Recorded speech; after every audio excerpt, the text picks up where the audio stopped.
Welcome to Meeting Our Needs, the show about people and organizations that are meeting needs in the Arlington community. Today's episode focuses on the need for companionship. We'll be learning about 3 organizations that address this need in very different ways. I'm here with Julia Stevens of Crisis Link, Burton Goldstein of National Capital Therapy Dogs, and Ronny Shafer of Animal Welfare League.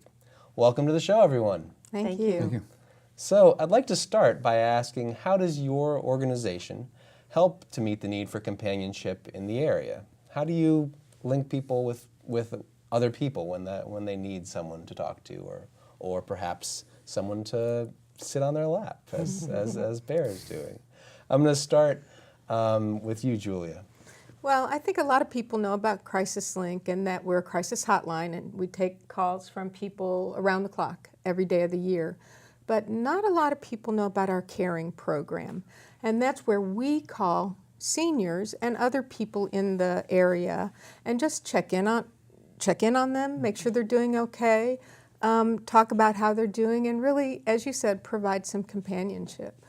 That's wonderful. So you call people how often in the care program? I noticed that on the website and I was very impressed by it. How does that work? Well, when people sign up with us, we determine with them how often they want us to call, but most of our people we're calling on a daily basis now. And it'll be at the time they want. So maybe it's at bedtime to make sure they've been okay through the day, or it could be first thing in the morning, don't forget your medication. I know you're going to the doctor's, or how was your doctor's appointment? Hey, did you see that game on the TV? Just really any kind of exchange and interaction to help, for us, people who are isolated and lonely have that relationship with someone else. Wow, so you're really there for people when they need it. We sure hope to be. Consistently there for them if they're in a stage of their life where other people maybe aren't checking on them as much. Yep. That's wonderful. Thank you. And how about you, Ronny, with Animal Welfare League? The Animal Welfare League of Arlington's mission is to improve the lives of animals. And the best way we can do that is to be able to find new homes for the animals that we have coming through. Having a pet as a companion is been proven any number of ways, psychologically, physiologically, how much it helps your life. It lowers your blood pressure, it helps with depression, it gives an individual something positive and happy and joyful to do with their time. So we're able to provide that by finding homes for the animals that come through our animal shelter. That's wonderful. It sounds like you're providing companionship 2 ways. Exactly. Obviously, your organization is founded to make sure that the animals have their welfare, but you're also, obviously, the animals give back a lot. Exactly. It goes both ways. Wonderful. Thank you. You're welcome. And Burton, can you tell us a little bit more about National Capital Therapy Dogs? A lot of people do pet therapy work with their animals, and there are a lot of organizations that will offer their supervision of that. National Capital Therapy Dog, we offer screening and training of people and their pets to try to produce programs. We have about 140 teams in the metropolitan area. We have about 40 programs. Wow. So we pair the teams and the programs and offer pet therapy throughout the area. That's great. And who do you have with you? This is the Bear. And He knows his name. oh, absolutely. Today is Bear's 3rd birthday, and he is our younger. We have 2 sets of therapy animals. Our older dogs, mine is 15, my wife's is 13, and then we have litter mates that are 3, and Bear and Emma. Wonderful. And what kind of a dog is Bear? Bear is a Shih Tzu. Is there a particular? Are they particularly known for being good at providing companionship and therapy? Historically, they say that the Shih Tzu was bred to be the emperor's lapdog. Huh. And I tell the people we visit with now that now they're bred to be a cheap date, and they do a great job. Great job. Well, he has wonderful hair. Yes. And this is hair. Most dogs have fur, but this is hair. So, and Bear has never had a haircut, so this is his bit. Wonderful. He should be Samson. Of course. So this episode is about companionship, and I wanted to just follow up on the importance of companionship. We've touched on a little bit in all of your answers to the questions, and I wanted to check with you. I know that you're part of what you do is the CARE program, which you just told us about, where you're actually Crisis Link is reaching out to people and contacting them on a regular basis. Also, when people are in a very difficult situation, possibly having suicidal thoughts, they contact your organization to help them get through that moment. How often is companionship, or the lack thereof, a factor when people call Crisis That's Link? an interesting question, and I'm not sure I can speak to that exactly. What I can say, however, is I think I told you earlier, we had 33,000 calls last year. Wow. And we respond to those calls with active listening, which is a form of companionship. What better companion than someone who really listens to you, right?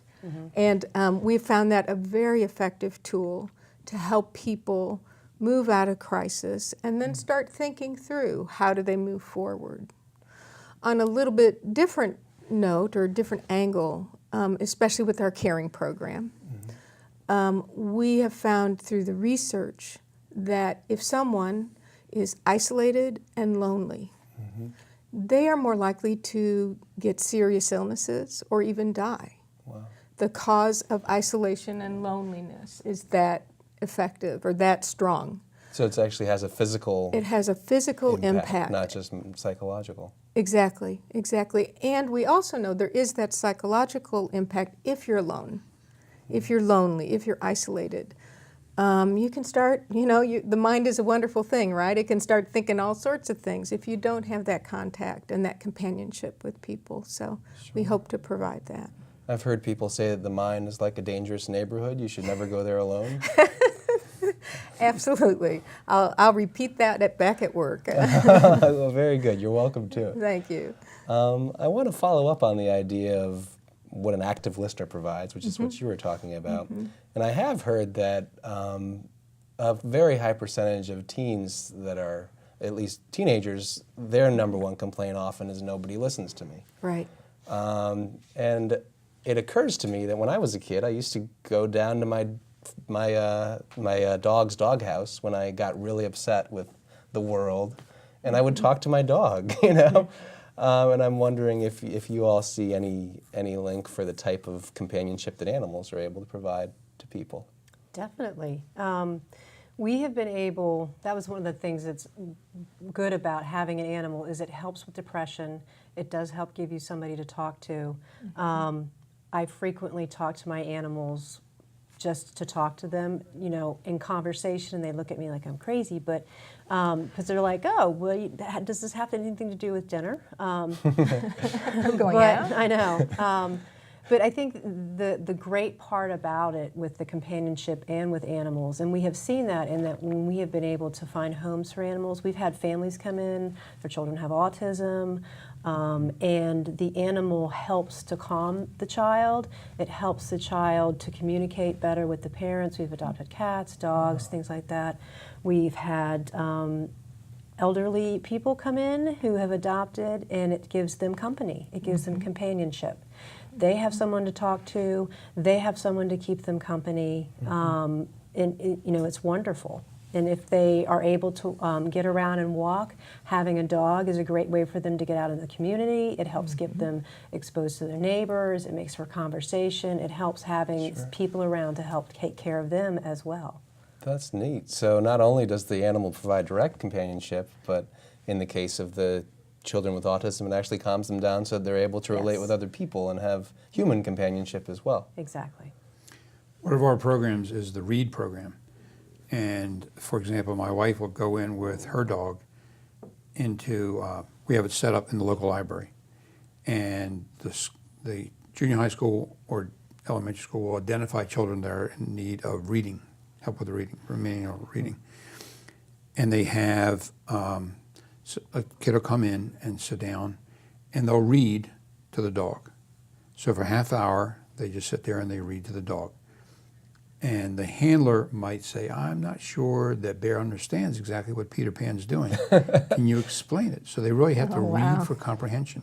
That's amazing. And then after a half hour, that child will leave, another child will come in for a half hour, and after that, a third child will come in. And we have it set up for insurance purposes, so we have 2 sets of these going on in the room so they can always see what's going on. Right. And it's wonderful. They say that the kids increase their comprehension by 2 grade levels. Wow. Parents say that the kids are preparing, they're prepping the night before because Emma's coming in tomorrow and I got to read Emma and I want to make sure I do a good job. So these are kids that don't like reading, and obviously there's no peer pressure, the dog's not going, we just hope that the dog doesn't fall asleep.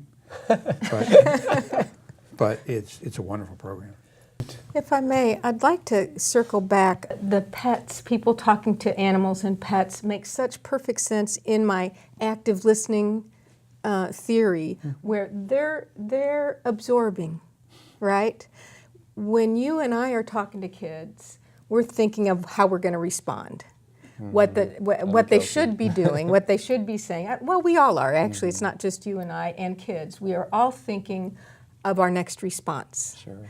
And the active listening, as with the dogs, is really, really listening. Not thinking what you're going to say next, but hearing what that person truly has to say. And I do think that's what we have in common with the pets.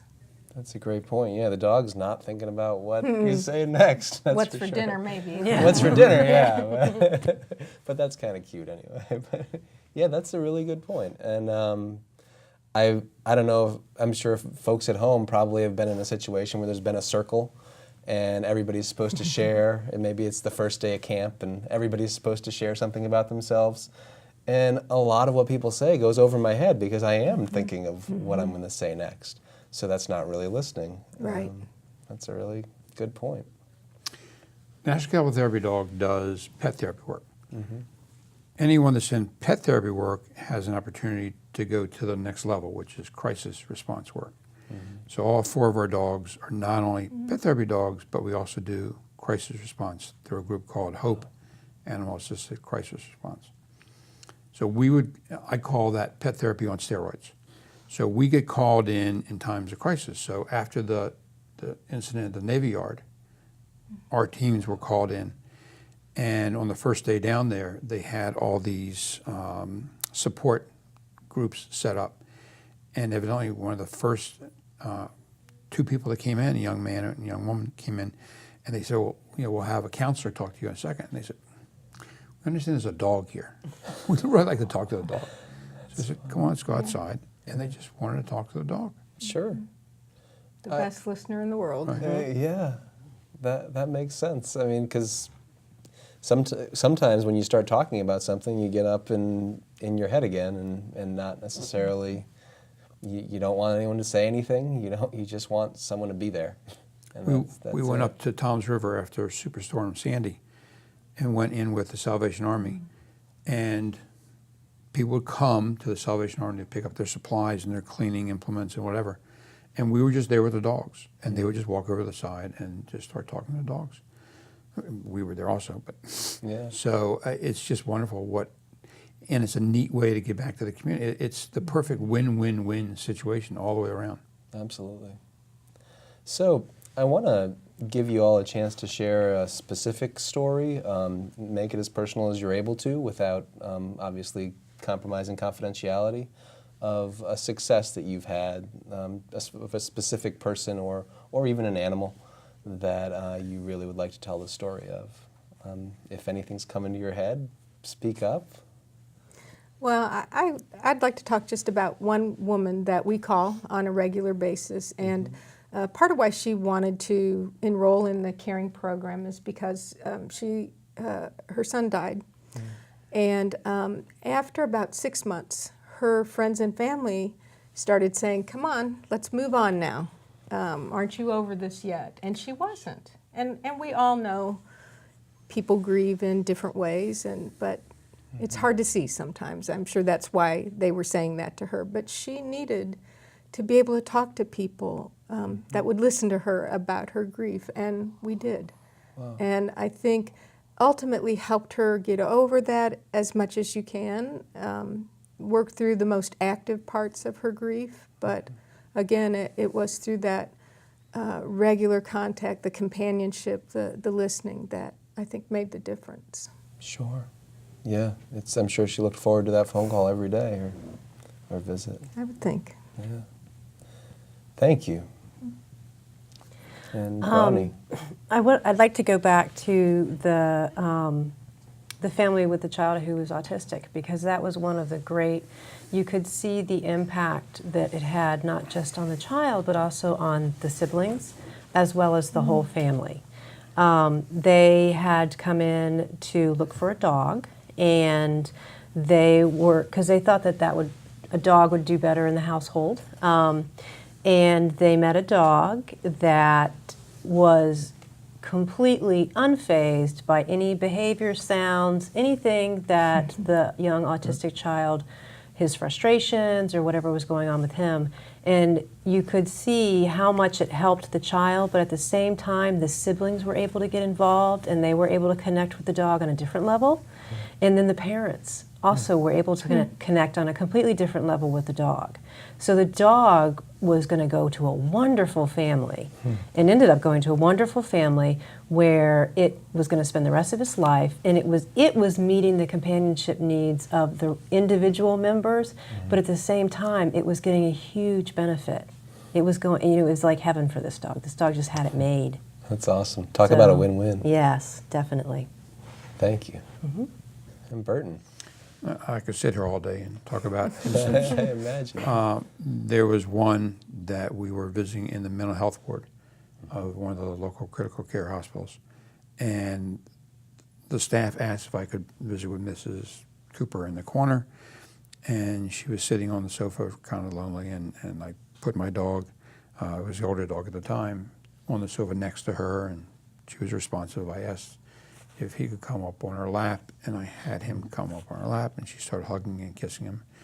I asked her if she had a dog, and she told me, very slowly, but she said that she had 3, and I asked her if she could remember the names, and slowly she did. We walked out, the sea of lab coats followed me. Ms. Cooper was catatonic. That's the first time she had moved or spoken since she was in the hospital. Wow. We had another situation where we were called to, we were at National Institutes of Health, and we were in a room, and they asked us to come into another room, and there was a young man in a wheelchair. And evidently, whatever he had caused him to degenerate, and he couldn't really control his body. He was moving his head around, and they had to hold him up, and he was drooling, and they wanted to see if there was anything cognitive going on. So I put MG up on his armrest, and when his eyes came around and locked eyes with the dog, evidently his pupils opened or whatever, and that told them that there was something there, pursue. About 6 months later, we were in the hospital, and everybody was clearing out. We were in the elevator area, and everybody went up, and the head nurse asked me to wait, and I saw this young man in street clothes, walking down the hall, holding his hand out for him. Holding his hand out for MJ, because he remembered. One time I was at an event telling stories, and this nurse was next to me, and she came on very quickly and said, "Look, these might be earth-shattering at the time, and they might really seem like something monumental. There's not a single visit that we do that's not just as important to every single person that we visit with." Right. So, that's what we always remember whenever we do our visit. Wow.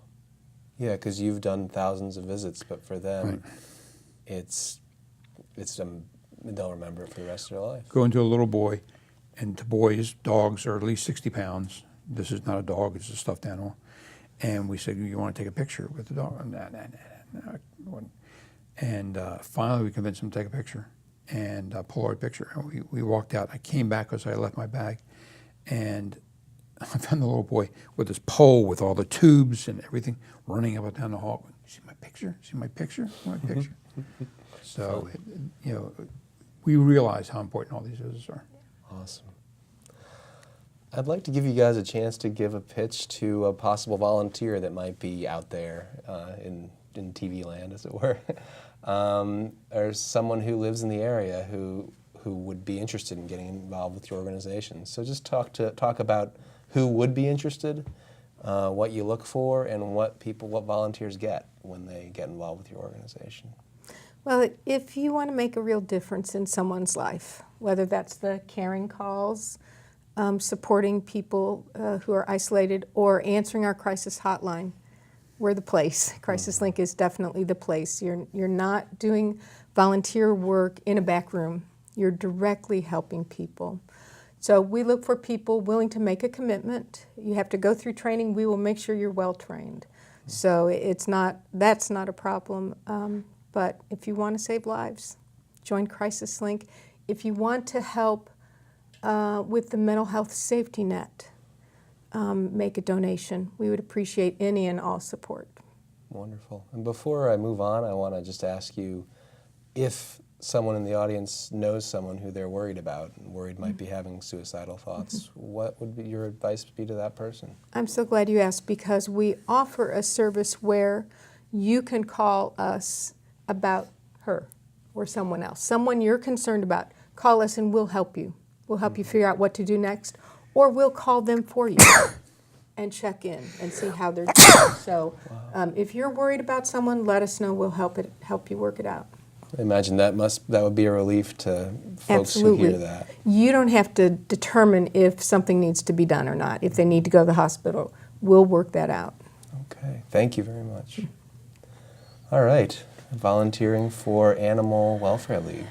Our volunteers do so much for us. We have over 400 volunteers that help us with special events. They work on our front desk. They help with the adoptions of our animals. They help with the cleaning. They help with socializing. They do, we have volunteers that will volunteer their professional services, or they'll volunteer doing office work. We are very, very blessed with the volunteers that we have and the work that they do for us. We wouldn't be able, our mission is to improve the lives of animals, and we would not be able to do that at the level we're able to without our volunteers. And if people are interested in volunteering, they can go to our website, which is awla.org, and look at all the different opportunities that are available for that. Wonderful. I believe Elaine, who works here, is a big volunteer with animal. Oh, that's great. Yeah, oh, that's fantastic. And she loves it. She comes in talking about the time that she gets to play with the animals. And yeah, this is the time of the year when we really rely on our foster volunteers, because we're going to start to get little bitty kittens in, Wow. or we'll have animals. We have dogs or cats that need to be out of a shelter environment and a home environment, helps them get adjusted. So we really look forward to having our volunteers with us. Wonderful. All right. Thanks. And National Capital Therapy Dogs. How would I volunteer for them, and what's it like? In general, I just hope that people get involved and volunteer wherever, in whatever way they can. For those that want to do it with their pets, there are many organizations all over the country that do it. We happen to be in this region, and we do training, so we just want to make sure that when you do your volunteering, you do it in the best way you possibly can, and hook you up with the best people that would benefit the most. So National Capital Therapy Dog is, we're over 20 years old. Our website is nctdinc, National Capital Therapy Dog Inc.org.